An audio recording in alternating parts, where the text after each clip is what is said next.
हाँ जी दोस्तों, class 9th का हैगा पंजाबी ए का पेपर पूरा सॉल्व असी कर चुके हैं तो तुहाडी रिवीजन करा देनी है चंगी तरह। 35 नंबर का है तुहाडा पेपर है, 2 घंटे का तुहानूं समा मिलेगा। तो दोस्तों चलो शुरू करते हैं। तो सब तो पहला दोस्तों हैगा तुहाडा वस्तुनिष्ठ प्रश्न। ठीक है जी, पहला प्रश्न की है कि माता गुजरी जी किस दी माता जी हन। ठीक है जी, तो इसका आंसर है गुरु गोबिंद सिंह जी की माता सी। ठीक है जी, तो दोस्तों उस तो बाद अगला प्रश्न की है दूसरा कि बहमी ताया वार्तक किस दी रचना है। तो दोस्तों सूबा सिंह दी। ठीक है जी, तीसरा प्रश्न कि मौनतारी इकांगी दे कोई दो पात्रां दे नाम लिखो, किशोर चंद ते मदन लाल। अगला प्रश्न कि करीमू ते रहीमू किस कहानी के पात्र हैं। ठीक है जी, तो वह मुर्किया कहानी के पात्र हैं। अगे है दोस्तों एक होर नवा साल नावल के किन्ने कांड हैं। तो दोस्तों 3 कांड हैं, सवेर दोपहर ते अपना शाम। ठीक है जी, तो यह 3 कांड हैगे हैं। तो दोस्तों आह जो तुहानूं मैं क्वेश्चन पेपर करा रहा ना, तो यह वाला क्वेश्चन पेपर है जिवें कि तुसीं आह देख सकते हो। आह साडे कोल पहुँचा होया सीगा, सारे क्वेश्चन असीं इहदे विच्चों ही चक्के हुए हैं। ठीक है जी, तो यही असीं सलूशन प्रोवाइड करवा रहे हैं तुहानूं आह वाली। ठीक है जी, आही क्वेश्चन पेपर आ सेम। ठीक है, इसनूं चंगी तरह देख लो, आही क्वेश्चन पेपर साडे कोल पहुँचा सीगा ते असीं इसनूं ही सॉल्व करा के तुहाडे सामने पेश कर रहे हैं इत्थे। ठीक है जी, तो अगे दोस्तों आ हो गए अपने एक नंबर वाले। तो हुण दोस्तों देखते हैं कि किसी एक काव टोटे की जिहड़ी हैगी आ व्याख्या करो प्रसंग सहित। ठीक है जी, तो आ बाबा तेरा वतन हो विच वीरान हो गया, रब दे घरां दा राखा मुड़ शैतान हो गया, कलयुग दे है रख अगन दा तू आप आख्या, मुड़ कुड़ उस रख दा रखवान हो गया। आंसर देखते हैं दोस्तों प्रसंग की बनेगी कि आह जिहड़ी हैगी है ना दोस्तों, यह काव टोटा 9वीं जमात की पुस्तक ਸਾਹਿਤਮਾਲਾ 9 ਵਿੱਚ दर्ज प्रोफैसर मोहन सिंह की लिखी हुई कविता गुरु नानक नूं विचों लिया गया है। इस कविता विच कवि ने श्री गुरु नानक देव जी नूं संबोधन करदे हुंदे ठीक है 1947 विच होई पंजाब की वंड समय होए दर्दनाक फिरकू जिहड़े हैगे घल्लूघारे उपर दुख प्रगट किया, उन्होंने जिक्र किया है। ठीक है जी, तो इसकी व्याख्या की बनेगी कवि श्री गुरु नानक देव जी नूं संबोधन होके जिहड़ा है कहता है कि बाबा जी आ देख लवो तुहाडा वतन पंजाब किस तरह मुड़ वीरान हो गया है। ठीक है, रब दे घरां दी राखी अते साम संभाल करन वाला खुद ही अज जिहड़ा हैगा शैतान बन गया है। आप जी यह फरमाया सी कि कलयुग अगन दा हथ है, अगन दा रथ है, पर अज इस अगन दे रथ दा रथवान कुछ प्रचार करन वाला बन गया है, भाव मुड़ जुलम ते झूठ दा जिहड़ा हैगा वो प्रधान हो गया है। तो उस तो बाद दोस्तों इस दे नाल ही ऑप्शन आ ठीक है जी कि वह दुनिया के बंदियों पुंजो उन्होंने नेक इंसानां नूं देश की खातर वार गए, जो प्यारिया प्यारियां जानां नूं सरुआ वर्गे सोने वर्गे हीरे पुत्र मावां दे चाह जिन्हां दे मिलन वास्ते हुंदे भैण भरावां दे। आंसर देखते हैं दोस्तों प्रसंग की है कि आह कोब जिहड़ी हैगी ना दोस्तों काव टोटा 9वीं जमात की पुस्तक ਸਾਹਿਤਮਾਲਾ 9 विच दर्ज नंद लाल नूरपुरी की लिखी हुई गीत जिउंदे भगवान विचों लिया गया है। इस गीत विच जिहड़ा हैगा कवि देशवासियों नूं अपने देश के खातिर जान कुर्बान करन वाले देश भगतां की पूजा करन की प्रेरणा दिंदा है। व्याख्या की है दोस्तों कवि अपने लोगों नूं संबोधन होकर लिखदा है कि दुनिया के लोग जेकर तुसीं पूजा करनी चाहिए है तो उन्हां नेक इंसानां दी जिहड़ी हैगी आ करो जो अपने देश लई अपनी कीमती ते प्यारी जान नूं कुर्बान कर गए। यह शहीद समय दे फुल्लां वर्गे सोने ते सोने वर्गे कीमती अपनियां मावां दे हीरे पुੱਤ सन। इन्हां देश लई कुर्बान होण वालियां दे भैण भरावां दे चाह उन्हां नूं मिलण लई जिहड़ा हैगा विचलाप कर रहे हैं। अगे है दोस्तों किसी एक कविता का जिहड़ा हैगा केंद्री भाव लिखो कि तुसी भी अंग्रेजी बोलण वेले अटकदे हो, अंग्रेजी विच गल करन वेले कि तुसी भी फस जांदे हो, तो हुण सब समस्या का हल है डाउटनर दा स्पोकन इंग्लिश कोर्स, जिथे तुहानूं सर्वोत्तम अध्यापक तुहानूं हिंदी भाषा की मदद तो अंग्रेजी बोलण सिखाउणगे ते नाल ही तुहानूं मिलणगे रोजाना क्लासिस, अध्यापक स्लाइड, अध्यापक नोट्स अते होर भी बहुत कुछ। जल्दी मेरे कूपन कोड मैमो 10 का यूज़ करके वेरवे विच दिता गया 10% छूट प्राप्त करो। अतः जेकर तुसी चाहुंदे हो कि इस कोर्स नाल संबंधित होर जानकारी तुहानूं चाहिदी है तो तुसी 0124 71 58 250 ते कॉल करो। 4 मार्क्स की होनी आ मैं पंजाबी। ठीक है जी, तो इसके जिहड़े कवि ने वो कौन हैं फिरोजुद्दीन सरफ। ठीक है जी, तो इसका आंसर देखो कि पंजाब का रहने वाला होने करके कवि दा अपनी माँ बोली पंजाबी नाल बहुत ही जिहड़ा है प्यार है। वह हमेशा यह चाहुंदा है कि पंजाबी बोली नूं अपने देश विच पूरा मान अते सत्कार मिले। वह हमेशा पंजाब अते अपनी माँ बोली पंजाबी का जिहड़ा है सेवक बन के रहना चाहुंदा है, इसलिए वह अपनी बोली दी जिहड़ी है खैर मंग दोस्तों कीड़ी जो कि गुरमुख ਸਿੰਘ ਮੁਸਾਫਿਰ ਇਸ ਦੇ ਕਵੀ ਹਨ। ਤਾਂ ਦੇਖੋ ਕੀੜੀ ਹੌਲੀ ਹੌਲੀ ਤੁਰਦੀ ਹੋਈ ਧੁਨ ਤੇ ਧੀਰਜ ਨਾਲ ਲਗਾਤਾਰ ਕੰਮ ਕਰਨ ਵਿੱਚ ਜੁਟੀ ਰਹਿੰਦੀ ਹੈ। ਹਰ ਇੱਕ ਕਿੱਤੀ ਨਹੀਂ ਦੋਸਤੋ ਤੇ ਕੀੜੀ ਆਊਗਾ, ਹਰ ਇੱਕ ਕੀੜੀ ਜਥੇਬੰਦਕ ਢੰਗ ਨਾਲ ਕੰਮ ਕਰਦੀ ਹੈ। ਮਨੁੱਖ ਨੂੰ ਵੀ ਕੀੜੀਆਂ ਵਾਂਗ ਹਰ ਸਮੇਂ ਲਗਾਤਾਰ ਕੰਮ ਵਿੱਚ ਜੁਟੇ ਰਹਿਣਾ ਚਾਹੀਦਾ ਹੈ ਅਤੇ ਰਲ ਮਿਲ ਕੇ ਉਦਮ ਵਿੱਚ ਵਿਸ਼ਵਾਸ ਰੱਖਣਾ ਚਾਹੀਦਾ ਹੈ। ਅੱਗੇ ਹੈ ਦੋਸਤੋ ਤੁਹਾਡਾ ਕੋਈ ਇੱਕ ਸਾਰ ਲਿਖੋ 5 ਨੰਬਰ ਦੀ ਆ ਵਹਿਮੀ ਤਾਇਆ ਜਾਂ ਫਿਰ ਮੁਰਕੀਆਂ। ਤਾਂ ਦੋਸਤੋ ਸਭ ਤੋਂ ਪਹਿਲਾਂ ਆਪਾਂ ਵਹਿਮੀ ਤਾਇਆ ਦਾ ਵਾਰਤਕ ਲੇਖ ਦਾ ਸਾਰ ਆਪਣੇ ਸ਼ਬਦਾਂ ਵਿੱਚ ਲਿਖੋ। ਤਾਂ ਦੇਖੋ ਦੋਸਤੋ ਵਾਰਤਕ ਲੇਖ ਵਹਿਮੀ ਤਾਇਆ ਜਿਹੜੇ ਹੈਗੇ ਦੋਸਤੋ ਸੂਬਾ ਸਿੰਘ ਦੁਆਰਾ ਲਿਖਿਆ ਹੋਇਆ ਹੈ। ਇਸ ਲੇਖ ਵਿੱਚ ਲੇਖਕ ਇਹ ਦੱਸਣ ਦਾ ਯਤਨ ਕਰਦਾ ਹੈ ਕਿ ਕਈ ਲੋਕ ਸਾਰੀ ਉਮਰ ਹੀ ਵਹਿਮਾਂ ਭਰਮਾਂ ਵਿੱਚ ਫਸੇ ਰਹਿੰਦੇ ਹਨ। ਠੀਕ ਹੈ ਜੀ, ਤਾਂ ਉਹ ਨਿੱਕੀ ਤੋਂ ਨਿੱਕੀ ਗੱਲ ਉੱਪਰ ਜਿਹੜਾ ਹੈਗਾ ਵਹਿਮ ਕਰਕੇ ਆਪਣੀ ਜਿਹੜੀ ਜ਼ਿੰਦਗੀ ਨੂੰ ਦੋਸਤੋ ਕੀ ਕਰਦੇ ਆ, ਉਹ ਨੀਰਸ ਬਣਾ ਲੈਂਦੇ ਹਾਂ। ਇਸ ਵਾਰਤਕ ਲੇਖ ਦਾ ਸਾਰ ਜਿਹੜਾ ਹੈਗਾ ਹੇਠ ਲਿਖੇ ਅਨੁਸਾਰ ਹੈਗਾ ਵਾ। ਤਾਂ ਦੋਸਤੋ ਦੇਖੋ ਕਿ ਵਧੇਰੀ ਵਹਿਮੀ ਹੋਣ ਕਰਕੇ ਸਾਰਾ ਮੁਹੱਲਾ ਦੋਸਤੋ ਤਾਇਆ ਮਨਸਾ ਰਾਮ ਨੂੰ ਵਹਿਮੀ ਤਾਇਆ ਆਖਦਾ ਹੈ। ਠੀਕ ਹੈ ਜੀ, ਤਾਏ ਨੂੰ ਸ਼ੁਰੂ ਤੋਂ ਹੀ ਦੋਸਤੋ ਜਿਹੜਾ ਹੈਗਾ ਵਾ ਵਹਿਮਾਂ ਨਾਲ ਬਹੁਤ ਪਿਆਰ ਹੈ। ਉਹ ਲੇਖਕ ਜਦੋਂ ਪਹਿਲੀ ਵਾਰ ਤਾਏ ਮਨਸਾ ਰਾਮ ਨੂੰ ਮਿਲਿਆ ਤਾਂ ਉਹ ਤਾਇਆ ਇੱਕ ਦੁਕਾਨ ਵਿੱਚ ਬੈਠਾ ਹੋਇਆ ਸੀ। ਉਸ ਦੇ ਦੋਸਤੋ ਸੱਜੇ ਹੱਥ ਦੀਆਂ ਉਂਗਲਾਂ ਦੇ ਜਿਹੜੇ ਹੈਗੇ 2 ਪੋਟੇ ਦੋਸਤੋ ਜਿਹੜੇ ਹੈਗੇ ਖੱਬੇ ਹੱਥ ਦੀ ਨਬਜ਼ ਉੱਤੇ ਅਤੇ ਮੂੰਹ ਵਿੱਚ ਦੋਸਤੋ ਥਰਮਾਮੀਟਰ ਸੀ। ਤਾਏ ਨੂੰ ਵਹਿਮ ਸੀ ਕਿ ਉਸ ਨੂੰ ਬੁਖਾਰ ਹੈ, ਪਰ ਲੇਖਕ ਨੇ ਤਾਏ ਨੂੰ ਦੱਸਿਆ ਕਿ ਉਸ ਨੂੰ ਕੋਈ ਬੁਖਾਰ ਨਹੀਂ ਹੈ, ਬਸ ਐਵੇਂ ਹੀ ਵਹਿਮ ਹੈ। ਪਰ ਤਾਇਆ ਲੇਖਕ ਦੀ ਗੱਲ 'ਤੇ ਗੁੱਸੇ ਹੋ ਅਤੇ ਉਸ ਨੂੰ ਬੋਲਣ ਲੱਗ ਪਿਆ। ਇੱਕ ਵਾਰੀ ਤਾਏ ਮਨਸਾ ਰਾਮ ਨੂੰ ਇਹ ਵੀ ਵਹਿਮ ਲੱਗ ਪਿਆ ਕਿ ਬਿਮਾਰੀ ਦੇ ਕੀਟਾਣੂ ਹਰ ਇੱਕ ਸਰੀਰ ਨਾਲ ਜੁੜੇ ਰਹਿੰਦੇ ਹਨ। ਉਸ ਨੇ ਜਦੋਂ ਵੀ ਕਿਸੇ ਵਿਅਕਤੀ ਨੂੰ ਮਿਲਣਾ ਤਾਂ ਅੱਧਾ ਘੰਟਾ ਸਾਬਣ ਨਾਲ ਹੀ ਹੱਥ ਧੋਈ ਜਾਣਾ। ਜੇਕਰ ਕਿਸੇ ਵਿਅਕਤੀ ਨੇ ਉਸ ਦੇ ਮੰਜੇ ਜਾਂ ਫਿਰ ਕੁਰਸੀ ਉੱਪਰ ਬੈਠ ਕੇ ਚਲੇ ਜਾਣਾ ਤਾਂ ਤਾਏ ਨੇ ਮੰਜੇ ਉੱਪਰ ਜਿਹੜੀ ਹੈਗੀ ਹੈ ਦੋਸਤੋ ਵਿਛੀ ਚਾਦਰ ਨੂੰ ਗਰਮ ਪਾਣੀ ਨਾਲ ਧੋਣਾ ਅਤੇ ਮੰਜੇ ਨੂੰ ਧੁੱਪੇ ਰੱਖ ਕੇ ਸੋਟੀਆਂ ਮਾਰਨਾ। ਠੀਕ ਹੈ ਜੀ, ਮਾਰਨੀਆਂ ਇਹਨਾਂ ਦਾ ਉਸ ਦਾ ਵਹਿਮ ਹੁੰਦਾ ਸੀਗਾ। ਠੀਕ ਹੈ ਜੀ, ਤੇ ਉਸ ਨੇ ਦੋਸਤੋ ਆਉਣ ਵਾਲੀਆਂ ਪ੍ਰਤੀ ਆਪਣਾ ਜਿਹੜਾ ਹੈਗਾ ਆਪਣਾ ਗਿਲਾ ਕਰਦਿਆਂ ਹੀ ਦੋਸਤੋ ਜਿਹੜਾ ਹੈਗਾ ਬੜਬੜਾਉਣਾ ਕਿ ਆਪਣੀ ਕੀਟਾਣੂ ਇੱਥੇ ਝਾੜ ਕੇ ਆਪ ਤੁਰਦੇ ਬਣੇ ਹਨ। ਕੁਰਸੀ ਨੂੰ ਵੀ ਉਬਲਦੇ ਪਾਣੀ ਨਾਲ ਧੋ ਕੇ ਉਸ ਉੱਪਰ ਜਿਹੜੀ ਹੈਗੀ ਹੈ ਦੋਸਤੋ ਕਿਰਮਨਾਸ਼ਕ ਪਾਊਡਰ ਕੀ ਮਤਲਬ ਛਿੜਕਦੇ ਸੀਗੇ। ਠੀਕ ਹੈ ਜੀ, ਇੱਕ ਵਾਰੀ ਦੋਸਤੋ ਤਾਇਆ ਜਿਹੜਾ ਹੈਗਾ ਆਪਣਾ ਮਨਸਾ ਰਾਮ ਠੀਕ ਹੈ ਜੀ ਉਸਦੇ ਕੋਲ ਗੁਆਂਢੀਆਂ ਦਾ ਬੱਚਾ ਖੇਡ ਰਿਹਾ ਸੀਗਾ ਤੇ ਜਦੋਂ ਉਸ ਬੱਚੇ ਦੇ ਕਿਸੇ ਮੁਲਾਕਾਤੀ ਨੇ ਉਸ ਨੂੰ ਛੂਮਿਆ ਤਾਂ ਫਿਰ ਉਸ ਬੱਚੇ ਨੂੰ ਫੜ ਕੇ ਸਾਬਣ ਲਾ ਕੇ ਉਸ ਨੂੰ ਰਗੜ ਸੁੱਟਿਆ। ਠੀਕ ਹੈ ਜੀ, ਵਹਿਮੀ ਤਾਏ ਨੇ। ਅੱਗੇ ਦੋਸਤੋ ਕਿ ਬੱਚੇ ਦੇ ਗੱਲਾਂ ਅਤੇ ਕੰਨਾਂ ਵਿੱਚ ਖੂਨ ਨਿਕਲਣ ਪਿਆ। ਫਿਰ ਜਦੋਂ ਬੱਚੇ ਦੇ ਚਾਚੇ ਤਾਏ ਲਾਠੀਆਂ ਚੁੱਕ ਕੇ ਆ ਗਏ ਤਾਂ ਉਸ ਨੂੰ ਇਸ ਹਰਕਤ ਦਾ ਬਾਰੇ ਪੁੱਛਿਆ ਤਾਂ ਉਸ ਨੇ ਕਿਹਾ ਕਿ ਉਹ ਉਸ ਦਾ ਕੀਟਾਣੂ ਰਹਿਤ ਕਰ ਰਿਹਾ ਸੀ। ਠੀਕ ਹੈ ਜੀ, ਤਾਏ ਮਨਸਾ ਰਾਮ ਦਾ ਇੱਕ ਵਹਿਮ ਮੱਠਾ ਪੈਂਦਾ ਤਾਂ ਦੂਸਰਾ ਫਿਰ ਜਿਹੜਾ ਹੈਗਾ ਜੋੜ ਫੜ ਲੈਂਦਾ। ਇੱਕ ਦਿਨ ਤਾਏ ਦਾ ਪੈਰ ਕੁੱਤੇ ਦੀ ਜਿਹੜੀ ਕਿ ਪੂੰਛ ਉੱਪਰ ਰੱਖ ਹੋ ਗਿਆ। ਉਸ ਵਕਤ ਉਹ ਕਿਸੇ ਨੇ ਠੀਕ ਹੈ ਜੀ ਹਲਵਾਈ ਕੋਲ ਚਾਹ ਪੀ ਰਿਹਾ ਸੀ।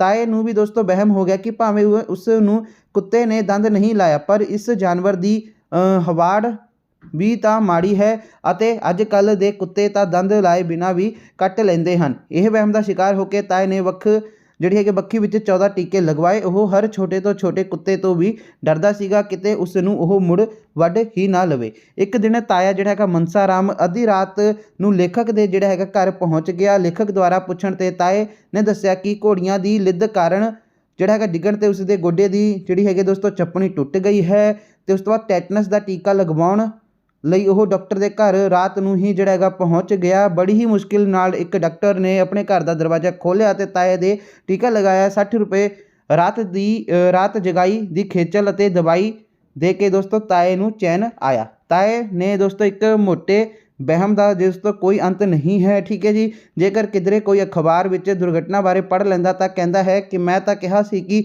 ਪਾਥੀਆਂ ਵਾਲਾ ਗੱਡਾ ਅੱਗਿਓ ਹੀ ਮਿਲਿਆ ਸੀ। ਠੀਕ ਹੈ ਜੀ, ਅਤੇ ਉਸ ਤੋਂ ਬਾਅਦ ਦੋਸਤੋ ਉਸਨੇ ਕਿਹਾ ਸੀਗਾ ਕਿ ਜਿਹੜਾ ਹੈਗਾ ਸਫ਼ਰ 'ਤੇ ਨਾ ਜਾ ਪਤਾ ਨਹੀਂ ਉਹ ਬੱਚਿਆਂ ਵੀ ਹੋਵੇਗਾ ਕਿ ਨਹੀਂ। ਉਸ ਨੂੰ ਇਹ ਵੀ ਵਹਿਮ ਸੀ ਕਿ ਹਾਦਸਾ ਕਿਤੇ ਵੀ ਹੋਇਆ ਹੋਵੇ, ਆਪਣੇ ਪਿੰਡ ਵਿੱਚ ਜਾਂ ਫਿਰ ਮੁਹੱਲੇਦਾਰ ਵਿੱਚ ਕੋਈ ਨਾ ਕੋਈ ਜ਼ਖਮੀ ਜ਼ਰੂਰ ਹੋਇਆ ਹੋਵੇਗਾ। ਠੀਕ ਹੈ ਜੀ, ਮਨਸਾ ਰਾਮ ਜਿਹੜਾ ਹੈਗਾ ਸਰੀਰ ਪੱਖੋਂ ਜਿਹੜਾ ਉਹ ਤਗੜਾ ਸੀ। ਠੀਕ ਹੈ ਜੀ, ਅਤੇ ਕਿਸੇ ਚੀਜ਼ ਦੀ ਕੋਈ ਕਮੀ ਨਹੀਂ।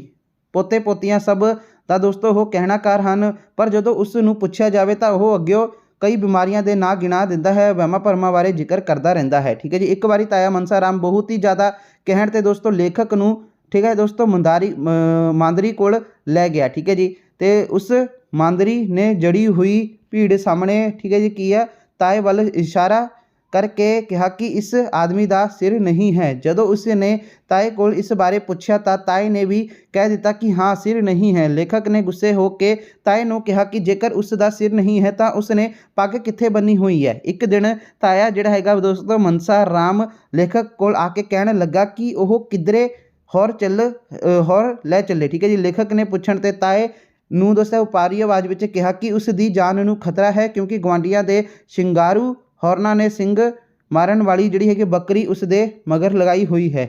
उसने ਸਿੰਘਾਂ ਨਾਲ ਉਹਨਾਂ ਦੇ ਛੁਰੀਆਂ भी बनिया हुई हैं। पर लेखक ने ਲੱਖ ਵਾਰੀ समझाउण बावजूद ताया नहीं मन्निया क्योंकि वह वहम दा बीमारी का इलाज कोई नहीं कर सकता। ठीक है जी। तो इस दे नाल ही दोस्तों मुर्गिया कहानी का देख लेना कहानीकार कौन है इसके। तो दोस्तों नौरंग सिंह इसके जिहड़े हैगे कहानीकार ने सार देख लेने दोस्तों। करीमू ते रहीमू दोवें भरावां की उम्र दोस्तों 16 ते 14 साल दी सी। ठीक है जी। तो जदों उन्हां दा ਇਹ भी पिता ਜੂਏ ਵਿੱਚ ਜਿਹੜਾ ਹੈਗਾ ਘਰ ਦੇ ਸਾਰੇ ਜਿਹੜੇ ਹੈਗਾ ਪਸ਼ੂ ਡੰਗਰ ਅਤੇ ਜ਼ਮੀਨ ਹਾਰ ਕੇ ਮਰ ਚੁੱਕਾ ਸੀ ਤਾਂ ਉਹਨਾਂ ਦੀ ਮਾਂ ਲੋਕਾਂ ਦੇ ਘਰ ਵਿੱਚ ਜਾ ਕੇ ਪਹਿਣ ਦਲਣ ਕਰਕੇ ਦੋਸਤੋ ਖਾਣ ਜੋਗੇ ਜਿਹੜੇ ਹੈਗੇ ਆ ਕੀ ਹੈ ਉਹ ਦਾਏ ਇਕੱਠੇ ਕਰ ਲਿਆਉਂਦੀ। ਇਸ ਨਾਲ ਹੀ ਦੋਸਤੋ ਘਰ ਦਾ ਗੁਜ਼ਾਰਾ ਚੱਲਦਾ। ਕਰੀਮੂ ਤੇ ਰਹਿਮੂ ਘਰ ਦੇ ਕੰਮਾਂ ਤੋਂ ਬੇਪਰਵਾਹ ਹਨ।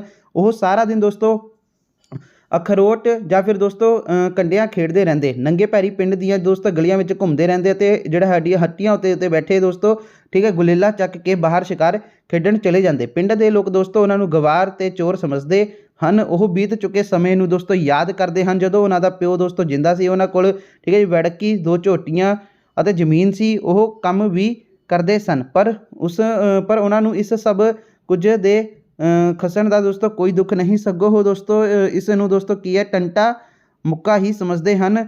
ਉਹਨਾਂ ਦੀ ਮਾਂ ਨੂੰ ਦੋਸਤੋ ਬਿਮਾਰ ਪਿਆ 1 ਮਹੀਨੇ ਤੋਂ ਜ਼ਿਆਦਾ ਹੋ ਗਿਆ। ਉਹ ਬਿਮਾਰੀ ਦੀ ਤਕਲੀਫ ਕਾਰਨ ਹਾਏ ਹਾਏ ਕਰਦੀ ਰਹਿੰਦੀ ਪਰ ਪੈਸਿਆਂ ਦੀ ਤੰਗੀ ਕਰਕੇ ਉਹ ਕਿਸੇ ਹਕੀਮ ਡਾਕਟਰ ਨੂੰ ਨਹੀਂ ਬੁਲਾ ਸਕਦੀ। ਕਰੀਮੂ ਤੇ ਰਹਿਮੂ ਕੋਲ ਮਾਂ ਲਈ ਸਰਕਾਰੀ ਹਸਪਤਾਲ ਤੋਂ ਮੁਫਤ ਦਵਾਈਆਂ ਲਿਆ ਕੇ ਦੇਣ ਦਾ ਵੀ ਵਕਤ ਨਹੀਂ ਹੈ। ਉਹਨਾਂ ਕੋਲ ਤਾਂ ਮਾਂ ਨੂੰ ਪਾਈ ਦੀ ਘੁੱਟ ਦੇਣ ਦੀ ਵੀ ਦੋਸਤੋ ਵੇਲ ਨਹੀਂ ਹੈ। ਮਾਂ ਦੇ ਕਾਫੀ ਸਮੇਂ ਤੋਂ ਬਿਮਾਰ ਪੈਣ ਕਰਕੇ ਵਿੱਚ ਖਾਣ ਲਈ ਦੋਸਤੋ ਕੁਝ ਵੀ ਨਹੀਂ ਸੀ ਬਚਿਆ। ਠੀਕ ਹੈ ਜੀ। ਇੱਕ ਰਾਤ ਮਾਂ ਨੇ ਕਰੀਮੂ ਤੇ ਰਹੀਮੂ ਨੂੰ ਕੋਲ ਬੁਲਾ ਕੇ ਉਹਨਾਂ ਦੇ ਪਿਓ ਬਾਰੇ ਜਿਹੜੇ ਗੱਲਾਂ ਕਰਦਿਆਂ ਦੱਸਿਆ ਕਿ ਉਸ ਨੇ ਉਹਨਾਂ ਨੂੰ ਇਹ ਮੁਰਗੀਆਂ ਵਿਆਹ ਵੇਲੇ ਬਣਵਾ ਕੇ ਦਿੱਤੀਆਂ ਸਨ ਜੋ ਕਿ ਉਸ ਦੇ ਕੰਨਾਂ ਵਿੱਚ ਪਾਈਆਂ ਹੋਈਆਂ ਹਨ।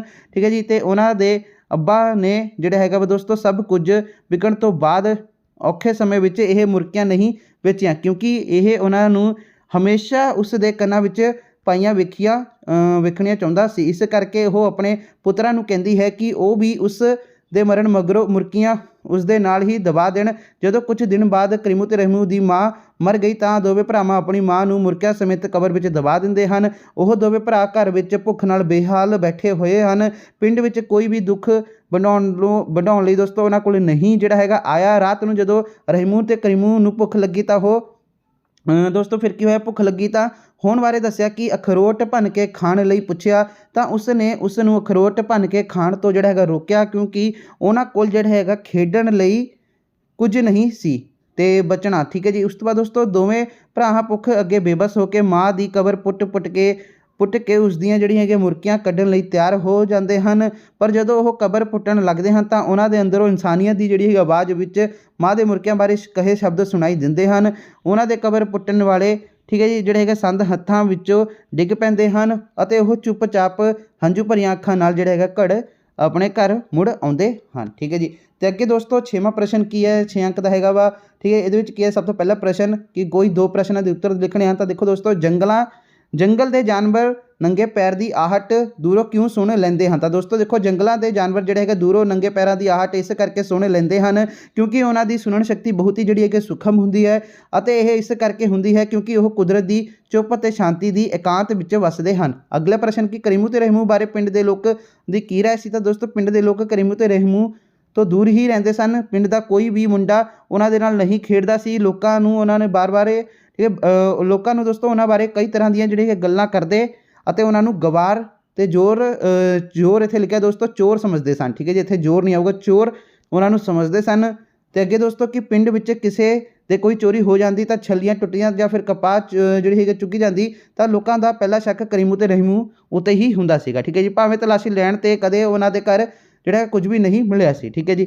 ਅੱਗੇ ਦੋਸਤੋ ਕਿ ਫੁੰਮਨ ਆਪਣੇ ਪਿਤਾ ਤੋਂ ਕਿਹੜਾ ਪਾਠ ਪੜ੍ਹਨਾ ਚਾਹੁੰਦਾ ਹੈ। ਤਾਂ ਦੋਸਤੋ ਫੁੰਮਨ ਆਪਣੇ ਪਿਤਾ ਤੋਂ ਆਪਣਾ ਦੇਸ਼ ਦਾ ਪਾਠ ਪੜ੍ਹਨਾ ਚਾਹੁੰਦਾ ਸੀ। ਠੀਕ ਹੈ ਜੀ। ਅੱਗੇ ਹੈ ਦੋਸਤੋ ਤੁਹਾਡਾ ਹੇਠ ਲਿਖੇ ਵਾਰਤਾਲਾਪ ਦੀ ਪ੍ਰਸੰਗ ਸਹਿਤ ਜਿਹੜੀ ਹੈਗੀ ਆ ਪ੍ਰਸੰਗ ਦੱਸ ਕੇ ਵਿਆਖਿਆ ਵੀ ਕਰੋ। ਤਾਂ ਦੇਖੋ ਦੋਸਤੋ ਸਭ ਤੋਂ ਪਹਿਲਾਂ ਇਹ ਦੇਖ ਲੈਂਦੇ ਆ, ਇਹ ਦੋਸਤੋ ਪ੍ਰਸੰਗ ਨਹੀਂ, ਇਹ ਤੁਹਾਡਾ ਇਕਾਂਗੀ ਵਾਲਾ ਵਾ, ਇਹ ਤੁਹਾਡਾ ਪ੍ਰਸੰਗ ਸਹਿਤ ਵਿਆਖਿਆ ਹੋਊਗਾ। ਪਹਿਲਾਂ ਆਪਾਂ ਇਹ ਦੇਖ ਲੈਂਦੇ ਹਾਂ, ਇਕਾਂਗੀ ਦੇ ਵਿੱਚ ਵਾਰਤਾਲਾਪ ਪ੍ਰਸ਼ਨ ਨੇ, ਠੀਕ ਹੈ ਜੀ। ਦੇਖੋ ਹੁਣ ਕਿੱਥੇ ਜਾਣਾ ਹੈ ਬੱਚਿਓ, ਇੰਸਪੈਕਟਰ ਸਾਹਿਬ ਇਹ ਸਨਾਖਤੀ ਦਾਗ ਮੱਥੇ ਉੱਤੇ ਮਦਨ 100 ਦਿਨ ਚੋਰ ਦਾ ਤੇ 1 ਦਿਨ ਸਾਧ ਦਾ, ਠੀਕ ਹੈ ਜੀ। ਤਾਂ ਦੇਖੋ ਦੋਸਤੋ ਇਹ ਜਿਹੜੇ ਸੀਗੇ ਸ਼ਬਦ ਕਿਹੜੇ ਇਕਾਂਗੀ ਵਿੱਚੋਂ ਲਏ ਗਏ ਹਨ, ਤਾਂ ਦੋਸਤੋ ਇਹ ਮੌਨਧਾਰੀ ਇਕਾਂਗੀ ਦੇ ਵਿੱਚੋਂ ਲਏ ਗਏ ਹਨ।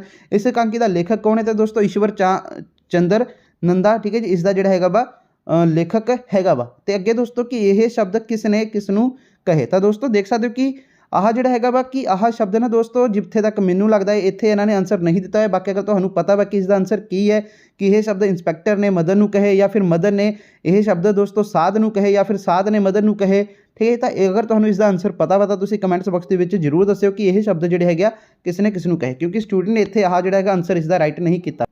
ਅੱਗੇ ਦੋਸਤੋ ਪ੍ਰਸੰਗ ਸਾਹਿਤ ਵਿਆਖਿਆ ਵਾ, ਇਸ ਦਾ ਸਭ ਤੋਂ ਪਹਿਲਾਂ ਪ੍ਰਸੰਗ ਤੇ ਫਿਰ ਵਿਆਖਿਆ ਕਰਨੀ ਆ। ਤਾਂ ਦੇਖੋ ਕੀ ਆ ਕਿ ਸਾਰੀ 35 ਲਿਖ ਲੈਂਦੀ ਐ ਤੇ ਨਾਲੇ ਦੁਨੀ ਤਿਣੀ ਦਾ ਪਹਾੜਾ ਵੀ ਯਾਦ ਕਰਨ ਲਿਆ ਸੀ, ਠੀਕ ਹੈ। ਤਾਂ ਦੋਸਤੋ ਇਸ ਦਾ ਦੇਖੋ ਪ੍ਰਸੰਗ ਕੀ ਆਏਗਾ ਕਿ ਇਹ ਸ਼ਬਦ ਜਿਹੜਾ ਹੈਗਾ ਵਾ ਨਿਰੰਜਨ ਤਨਸਨੀਮ ਦੇ ਨਾਵਲ ਇੱਕ ਹੋਰ ਨਵਾਂ ਸਾਲ ਵਿੱਚੋਂ ਲਿਆ ਗਿਆ ਵਾ।